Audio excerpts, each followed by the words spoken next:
Oke. Baiklah, kembali kami lanjutkan sesuai dengan permintaan anak-anak muda, pemerhati sejarah dan budaya, dan juga bagi kaum remaja ataupun peneliti yang senang dengan nilai-nilai kearifan lokal masyarakat Melayu ataupun Melayu tua Nusantara, ataupun masyarakat Nusantara pada umumnya. Kembali kami jelaskan bahwa negeri Kampar ini sebenarnya kaya dengan nilai-nilai seni budaya. Pada bagian yang lalu sudah kami ceritakan, kerisnya diukir, tangkai parangnya diukir, sarungnya diukir, sampai ke tangkai-tangkainya, ya, atau contoh diukir. Ada dari gading, ada dari tanduk, ada dari kayu khusus. Nah, kemudian juga tempat piringnya, tempat sendoknya, tempat menaruh gelas dan segala macam, tempat gantung baju, tempat menaruh tikar, pakaian juga dibuat dengan ukiran yang sangat rapi sekali. Nah, sekarang kalau kemarin kita sudah jelaskan tentang sangkar burung kuagan, ini seperti ini. Ya, sangkar burung kuagan ini khusus, istilahnya di Kampar hanya model seperti ini, wajib seperti ini, artinya membentuk rumah lontiok pencalang. Ya. Walaupun ini sudah berusia berabad-abad ya, nah ini masih utuh nih, karena terbuat daripada bilah bambu tanpa paku, dijalin dengan rotan, kemudian kayunya kayu pilihan dan segala macam. Nah, nih.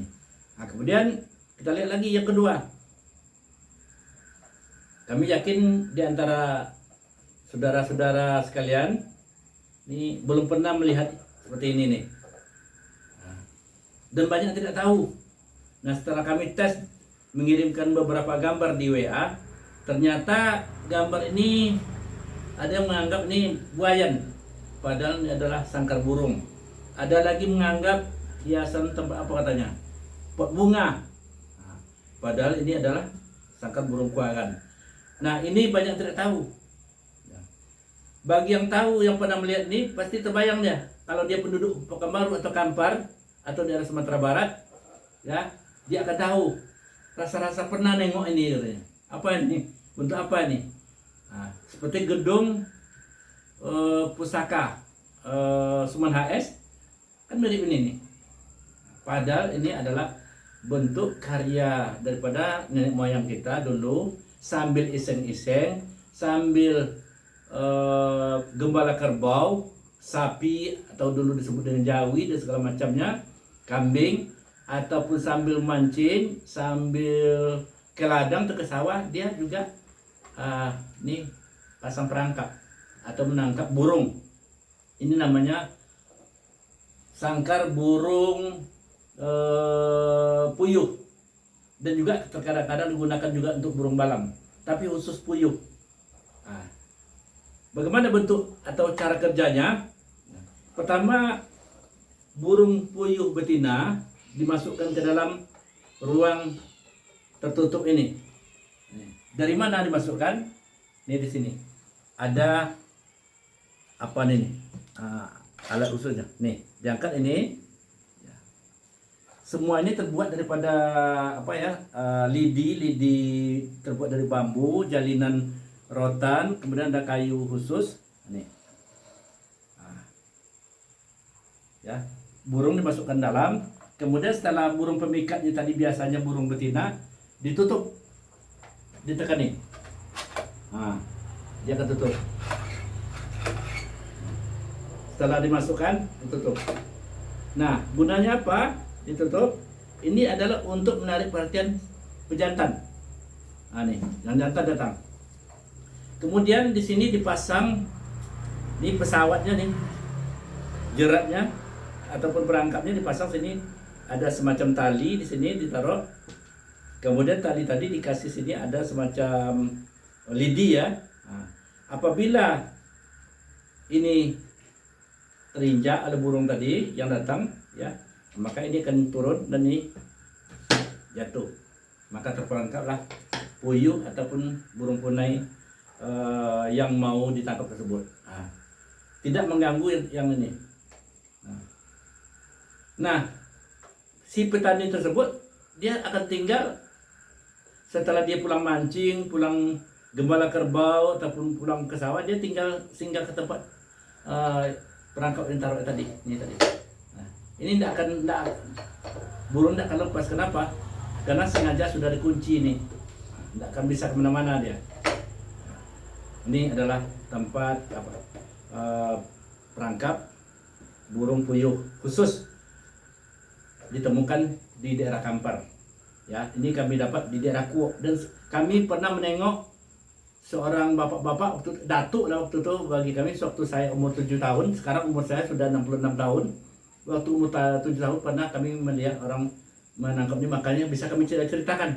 Dan kami juga pernah melihat bapak-bapak membawa ini menangkap burung tadi dengan cara burung korannya.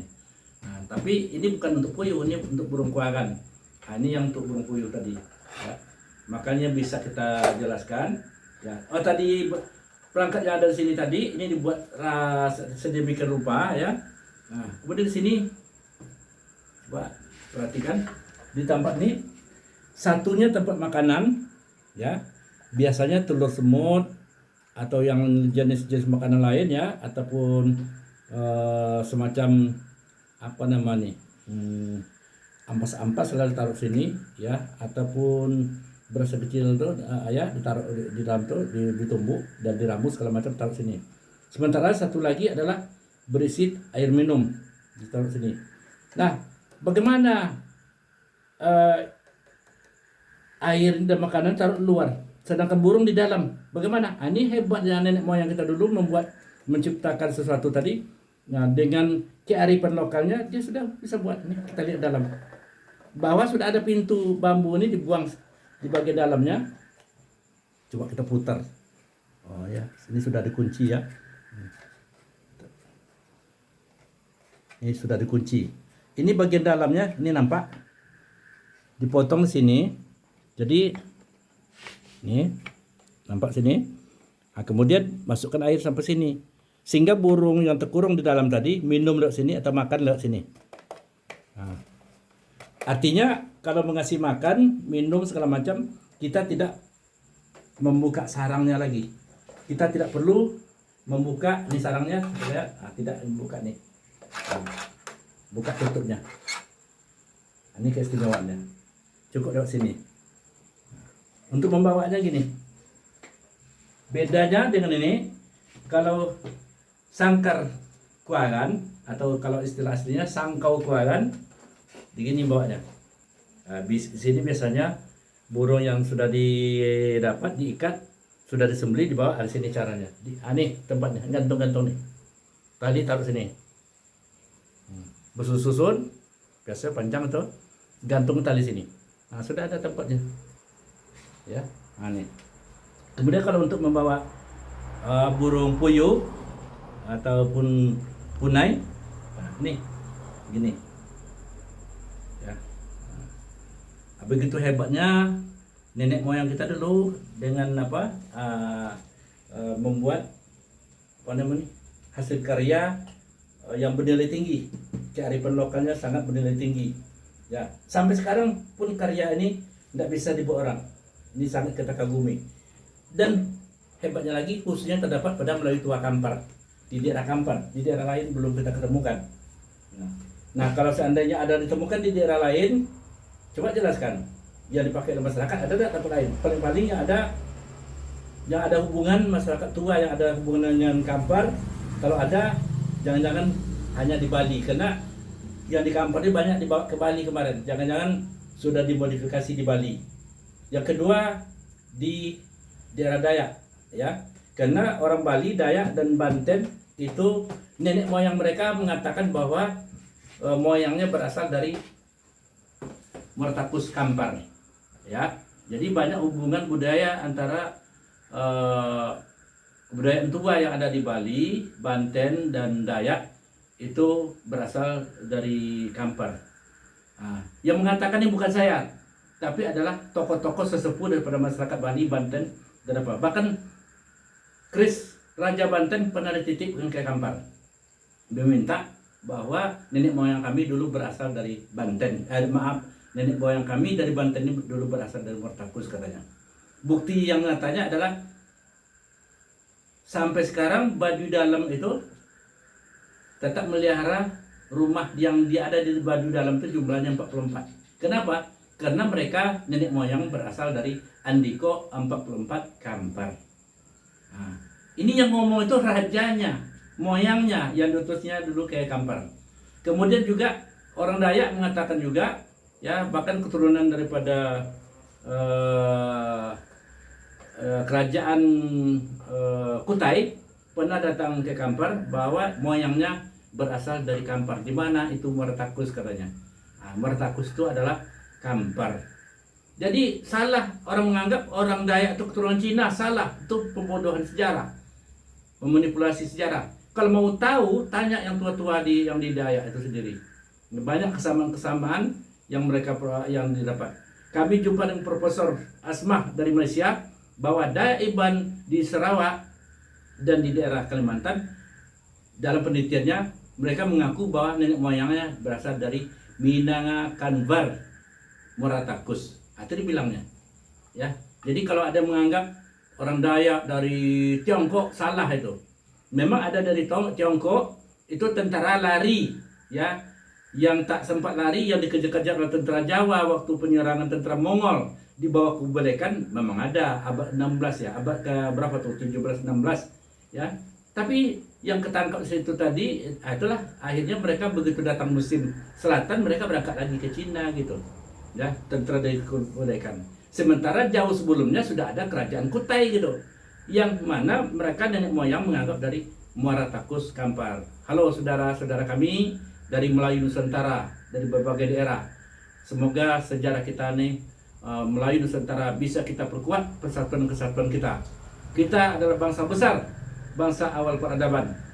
Mulai dari Afrika Selatan sampai ke daerah Zanzibar sana, sampai ke daerah semenanjung India Selatan, kemudian sampai ke Turki India Selatan itu sampai ke negara di pulau itu terus lagi ke Burma, Laos, Kamboja, Thailand, sudah tuh Laos, sampai ke daerah Malaysia, Filipina, sampai Singapura, Brunei, ya, sampai juga ke Filipina, terus yang utaranya ada Formosa. Semua yang daerah-daerah kita sebutkan tadi itu dulu adalah berada di bawah Kedatuan Sriwijaya dalam bahasa Melayu tuanya. Setelah di Indonesia akan berdasarkan terjemahan Codes, orang tahunya Kerajaan Sriwijaya, padahal dasarnya adalah Kedatuan Sriwijaya, seribu kejayaan. Ya, terima kasih.